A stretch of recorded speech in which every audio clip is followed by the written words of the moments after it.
कि इन्होंने कानून तोड़ा, हाईवे जाम किया और हाईवे खुलवाने के लिए जो है मिनिमम बल प्रयोग जितना चाहिए था उतना किया है।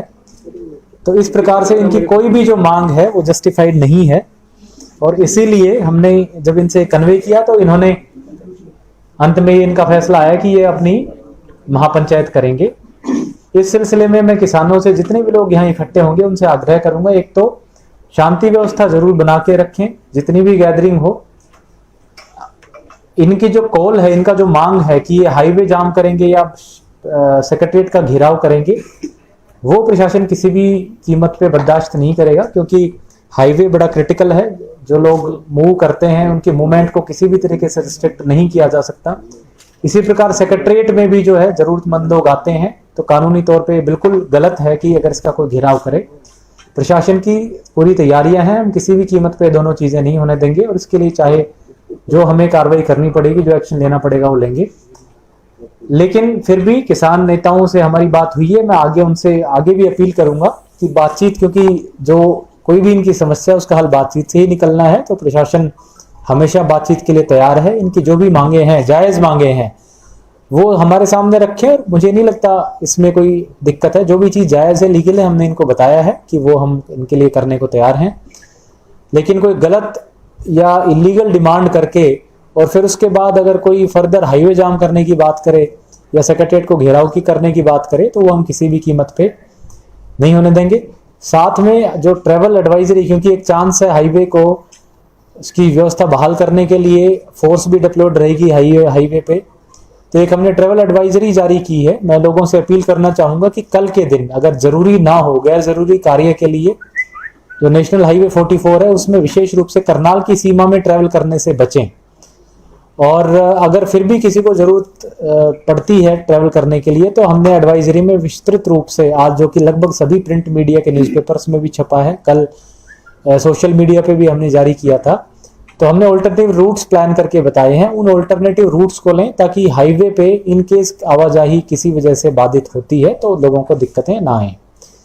साथ ही मैं शहर वासियों से भी आग्रह करूंगा, करनाल के जिला के रहने वाले लोग हैं, किसी भी तरीके से किसी को भी डरने की या परेशान होने की आवश्यकता नहीं है। प्रशासन की ये पूरी तरह से मुस्तैद है और हमारी पूरा प्रयास रहेगा कि किसी भी तरह की जो कोई इलीगल घटना है उसको हम बिल्कुल नहीं होने देंगे और इसको सख्ती से निपटेंगे। धारा 144 हमने कल के लिए लगाई है। इसमें जो भी 5 या 5 से अधिक लोग जो कानून तोड़ने की इच्छा से इकट्ठे होंगे या कोई वेपन जैसे लाठी भाला वगैरह लेकर के इकट्ठा होंगे, उनके गैदरिंग पे प्रतिबंध है और अगर इस तरीके से कोई करता है तो उसके खिलाफ कानूनी कार्रवाई, चाहे लाइसेंस्ड हो या गैर लाइसेंस्ड हो।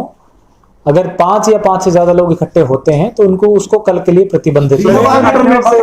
इंटरनेट सेवा हाल ही के लिए करनाल जिले में हमारा बंद करने का प्रस्ताव है।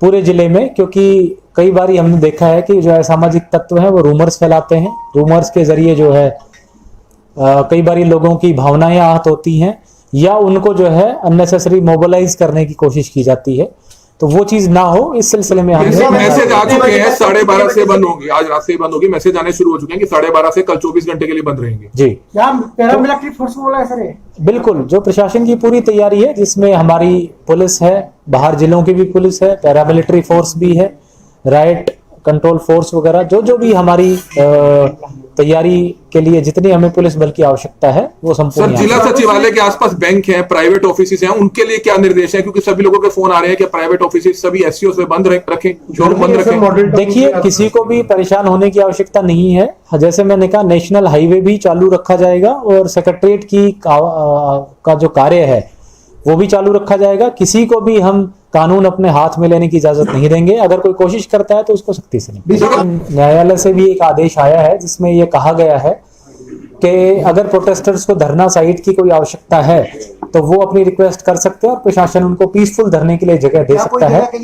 तो इस तरह की अभी तक बात सामने नहीं आई है। अगर उनकी तरफ से कोई बात आती है तो न्यायालय के आदेश अनुसार उस पर विचार किया जाएगा। मैं मीडिया साथियों से भी आग्रह करूंगा, क्योंकि लॉ एंड ऑर्डर की सिचुएशन है, व्यवस्था है और काफी डेलिकेट सिचुएशंस होती हैं।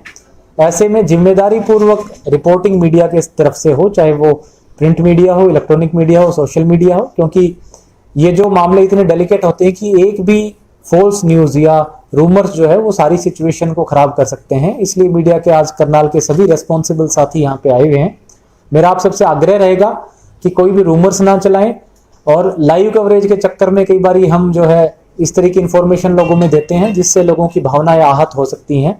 तो वेरीफाई करने के बाद ही, प्रशासन से वेरीफाई करने के बाद ही, या जिस भी सोर्स से जिसको जो आपको ठीक लगे उससे वेरीफाई करने के बाद ही सूचनाएं चलाएं, ताकि लोग आवेश में आकर के लॉ एंड ऑर्डर तोड़ने संबंधी कोई कदम ना उठाएं। जितने भी ग्रुप्स हैं, चाहे वो कमर्शियल ग्रुप्स हैं, इंस्टीट्यूशंस हैं जो सेक्रेटरीट के आसपास के हों, अगर आपको बहुत आवश्यक ना हो तो आप कल के लिए बंद रख सकते हैं, क्योंकि उसमें आपके एम्प्लॉइज को कहीं ना कहीं इनकन्वीनियंस हो सकती है। लेकिन मैं स्पष्ट कर दूं कि किसी भी तरीके से प्रशासन की पूरा प्रयास है कि किसी भी तरीके से लोगों को किसी तरीके से परेशान नहीं हो। सबकी मूवमेंट्स चालू रहेगी, सारे स्कूल्स खुले रहेंगे। इस प्रकार का कोई भी जो है आदेश या किसी डायरेक्शंस प्रशासन के द्वारा नहीं दी गई हैं।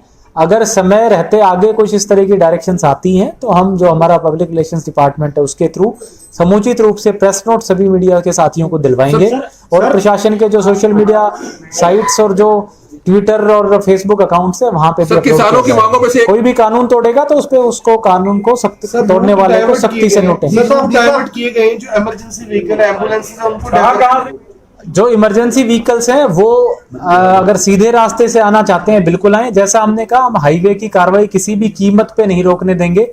फिर भी 1% चांसेस हैं कुछ समय के लिए, अगर पुलिस फोर्स और प्रदर्शनकारियों में झड़प होती है तो हो सकता है हाईवे कुछ समय के लिए बंद रहे।